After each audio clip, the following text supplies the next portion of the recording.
Well, welcome to the week 13 video, final week of the regular season. You know what? None of this matters. None of it matters. Did you see the trailer for Avengers Infinity War? If you haven't, shame on you. Stop the video, go search it on this YouTube, and watch it. I will wait. I'll wait right here for you. Okay, and now we're back. So, week 12, what did we learn? We learned that one kick eliminated Travis and Eric from the playoffs. Eric kind of won the table, beat me thoroughly, but in the end, it was all for naught, as he still ends up losing. If you haven't looked, dear God, Andy's in second place, and he clinched the playoffs. Yep, that's right, Andy clinched the playoffs. He's in the playoffs, and he's a win away from having our first round bye. Think about it, folks. This is bizarro fantasy world. So there you go. That is this week. There's a lot to get to. We got to get rid of the filler. That's the week 12. And after that, we are going to come to the playoff scenarios. There's a lot to get to. Lots up for grabs. But most importantly, Kyle will not be retaining the belt. So make some room, because it's coming home. And I have a great name. I can get 4, 3, 2 more wins, depending on where I finish. But nonetheless, I got a good name.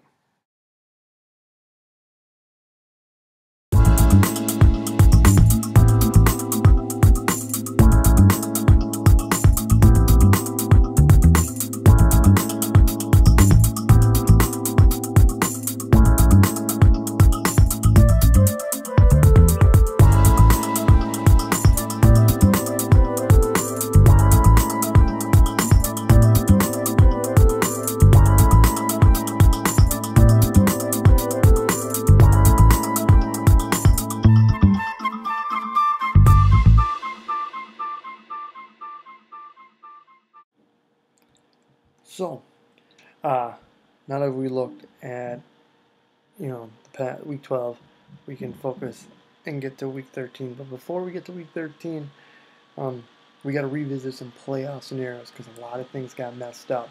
Kyle and Sam lost, so they eliminated them. But, again, I'm going to mention it like 1,000 times. That kick on Monday Night Football was the most devastating moment. I know Eric's had a lot of Monday night catastrophes because the points were there. It was the single-handedly, you needed wins and points, and you got them, right? So you were moving along. But now, with everything, the hottest team in the league is Andy with 7 wins. The coldest team in the league is Kyle with 5 losses. Then if you look at the other 10, it's all 1 wins or all 1 losses.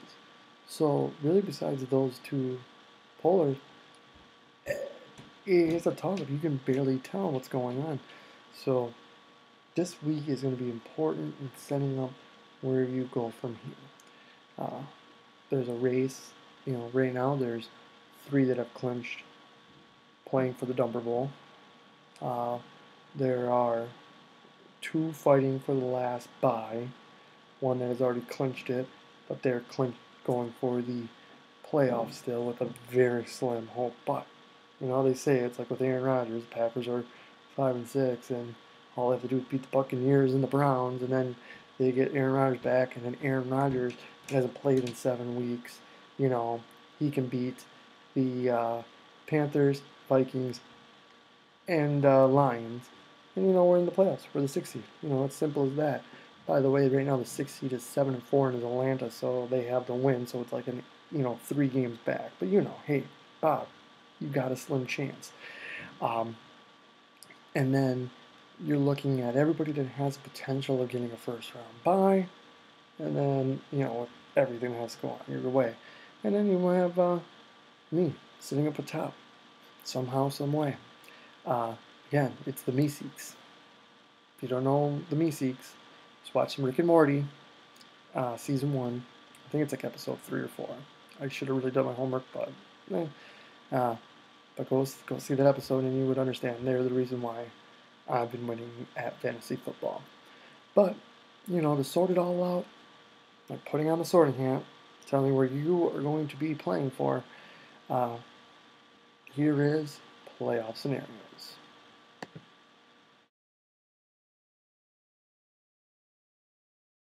So even in my defeat, I still win and clinch a playoff spot thanks to John's kicker eliminating everybody else below. I can get a first round bye with as simple as a win, or if I lose, I need Andy to lose and maintain my 22-point lead, John or Sam B to lose, and if Sam B, I gotta maintain a 13-point lead over Dana. So your three-time world champ is just one win away from getting back to the semifinals on his way to a fourth straight championship matchup. Well, I kid you not, folks. Told Eric in the beginning of the season, one of the things I think we would see is Andy clinching the playoffs. I didn't think Andy would be this high up. I thought he would be like a 6th seed, but nonetheless, Andy has clinched a playoff spot officially, according to Yahoo. He can get a first round bye with as simple as a win. If he loses, just has to outscore Sam B by 9. Dana and John lost, and then Katie can't outscore him by 3 points. So there is a very possibility that Playoff Mania may hold an Andy in the championship semifinals. So as I kind of pointed out in the last week when I didn't have the star, meaning clinched, but you do the math and I've clinched. Again, theoretically, nothing has been clinched after Andy and I, but by the amount of points, 200 points that Bob would have to make up, Sam B has clinched the playoffs. She can get a first round bye with a win and either an JB or an Andy loss. John has also clinched the playoff by dashing the hopes of Eric and Travis when his field goal kicker on Monday Night Football kicked some field goals. So John takes out 2 birds and clinches himself. He gets a first round bye with a win, and in this kind of way, if Sam B loses, JB or Andy has to lose, just one of the two. But if Sam B wins, then he needs both JB and Andy to lose in order to get into their first round bye. So while again Yahoo not good enough to realize it, but Dana has clinched the playoffs with the impossibility of Bob getting to points on her. She clinches a first round bye with a win and a John loss and a JB loss, outscoring by 13 while still outscoring Katie by 12, or somewhere in there Andy lost. She has a 9-point lead on him currently. Well, Katie does have a 73-point lead, so theoretically she's clinched the playoff. But let's just play it out. She gets in with a win or a Bob loss, or she loses, Bob doesn't outscore by 73 points. She has a first round bye with a win. She's got to outscore me by 24, have Andy lose and outscore him by 4, and also have John lose. It seems like every year, Bob is in this predicament, right here on the 6th or 7th cusp, having to either win and have people lose, or just not lose and then loses. But he clinches a playoff spot with a win and a Katie loss, and then somehow making up 73 points. Now I get there's other people above him, but in reality 73 points is hard. This is his real only shot. But good news, Bob, you will not play for the dumper, as you have clinched on a first round bye in the constellation bracket. So even if you don't make the playoffs, once again, you won't be playing for the dumper. 8th place, Eric. Even in his victory, they are fantasy defeats. As yes, his run the table montage was successful for the first leg, but some Kareem Fairbairn field goals ended the table running. He's eliminated from the playoffs. He can clinch a first round bye though with a win or a Travis loss. In ninth place, Travis, who has been eliminated from the playoffs, clinches a first round bye with a win and an Eric loss. We haven't seen Travis in the playoffs since he's changed his name to Glorious Domination from T. Luke's Thrashers 2, which I have a feeling next year we're going to see T. Luke's Thrashers 2 because Travis needs to get back to the playoffs. 10th place, Sam J. We're starting to see a trend with you, buddy. You are now back and playing for the Dumper Bowl. Let's see if you can avoid being a two-time Dumper Award champion like Andy. 11th place, Kara, no longer in last place. Paul Richardson doesn't make that last second catch to allow Blair Walsh to miss the field goal. Yubi potentially could have been 5-7 and playing for a first round bye in the consolation bracket. But 7 straight losses. You made a valiant effort to try to come back, but you will be playing for the Dumper Bowl. Oh, how the mighty have fallen from first place to currently last place.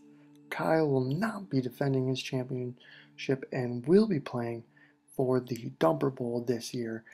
Kyle is looking to avoid to become the infamous 4, along with JB, Troy, and Sam J, as competitors that have won the championship and then gone on to win the Dumper. Difference here is no one has done it as fast as Kyle possibly could this year. So there it is. I know a lot of points have to do with it, and there are some extra things, but I left them out because, you know, you could move up. You know, you have a chance of beating 4 people, but if you get 200 points, you get to that first person. I'm not really going to show you that because, let's just be honest, at one point, while you still statistically have a chance, you like really have no chance. Like we gotta be realistic. But going into week 13, I think it's the first time in a long time that I can remember where all 6 matches have something to go for, right? Like 2 people won't have to win. The rest have to have things work out in their favor to get to where they need to be. So it's all 6 matches are important. So if you haven't already seen them, if you haven't even just gone on the app and looked, or if you just want to be a quick trip down memory lane, here you go. Here is your week 13 preview.